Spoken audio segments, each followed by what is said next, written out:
So yeah, we've got box rec up on the screen. Definitely that Thursday card. Interesting, right? It's F1 in Vegas for the first time. They're making, they supposed to be a really big deal. So ESPN is hosting the fight here, I believe, broadcasting it.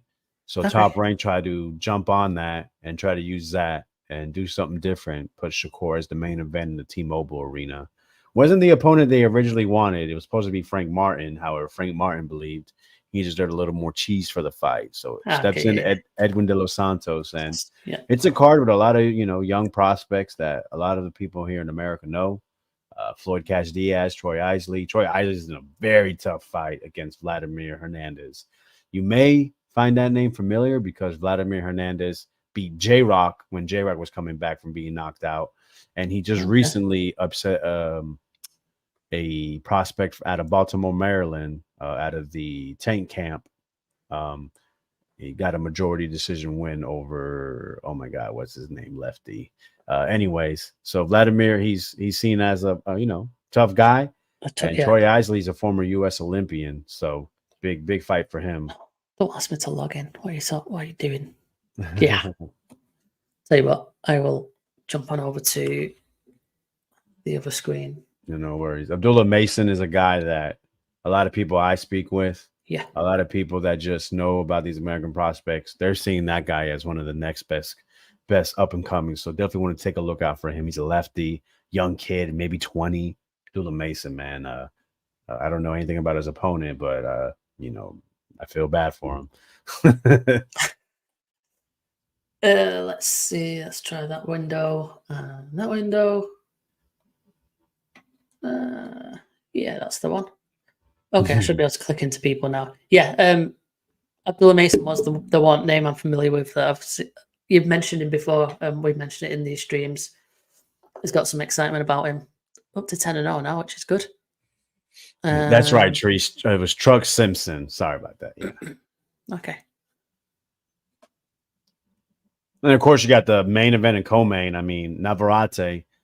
A lot of people feel like he's the man at 130 pounds. Just really put a beating on Valdez's face, facing a former Shakur, another former Shakur opponent in Conceicao, Robson Conceicao, former, I think, gold medalist in the Olympics. So it's a good test, and a lot of people believe that they're basically aiming for Shakur versus Navarrete as one of the top options for both their next fights.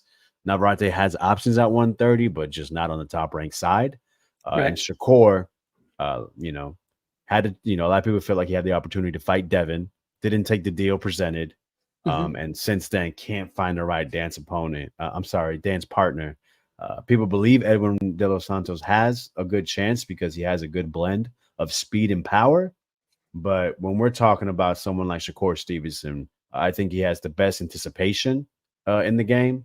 I think his control of distance is one of the top that we've seen in since Floyd Mayweather, and just seems to be an extremely smart fighter. So I expect Shakur Stevenson to go ahead, time Edwin de los Santos, figure out that speed and power, how to go ahead, overcome it, and win by unanimous decision. All right, cool. Mr. Pad says Navarrete, Conceicao, and the Matias fight, good fights. Because I'd forgotten about him. Urgachev too, yay. And then the last Santos Stevenson is good as well. Navarrete is dynamite. Paz says, he beat Oscar Valdez last time, and I thought Valdez would win that, so that was a very good win. But yeah, this looks like a really good card, to be fair. A lot of O's. Yeah, a lot of O's.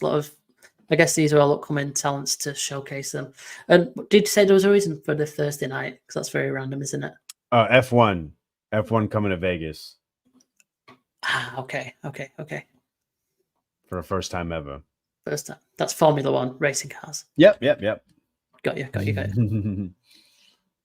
I know nothing about F1.